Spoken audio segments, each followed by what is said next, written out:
Today I'm going to introduce 3 ways that you can use property in your financial planning portfolio.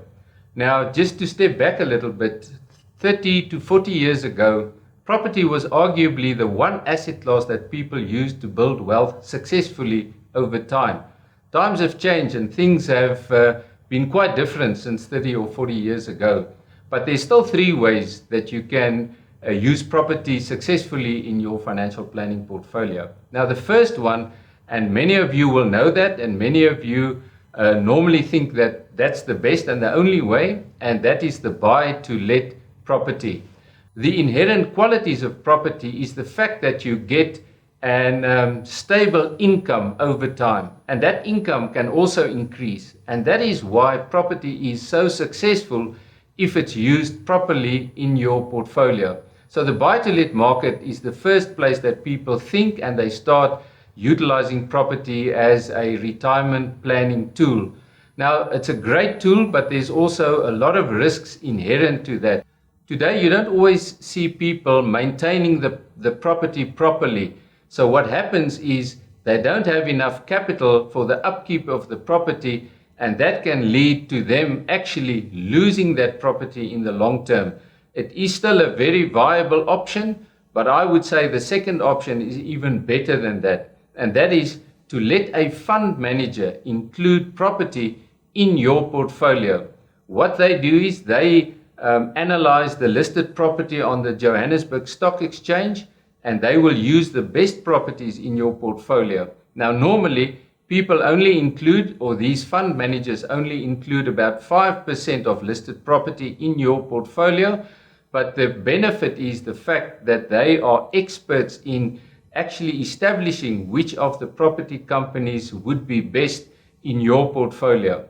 Now, the third one is quite a novel way that we see people including property in their portfolios, and that is investing in listed offshore medical properties. Now, what this means is that you will have to use a manager offshore that will invest in these properties for you.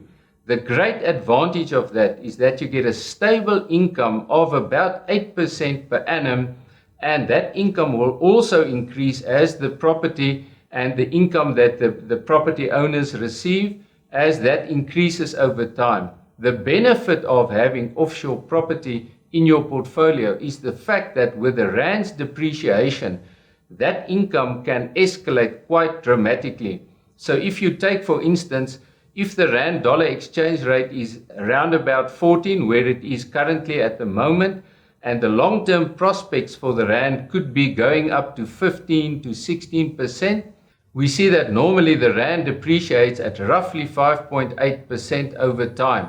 Now, if the rand only depreciates at about 3% over time, and you get an 8% annual income on offshore property, you will get a South African rand income of around 11%. Now, we believe getting 11% as an income is quite novel in these times in South Africa. So, just to wrap up again, firstly, you can have your buy-to-let property, which is still a great way to include property in your portfolio, especially because you can enter the buy-to-let market quite low at this point in time. Secondly, and we believe is possibly one of the best ways, is to have your fund manager include listed property for you in your portfolio. And the third one is investing directly offshore into medical clinic properties. And if you maybe combine all of this, you can have a great outcome at the end of the day.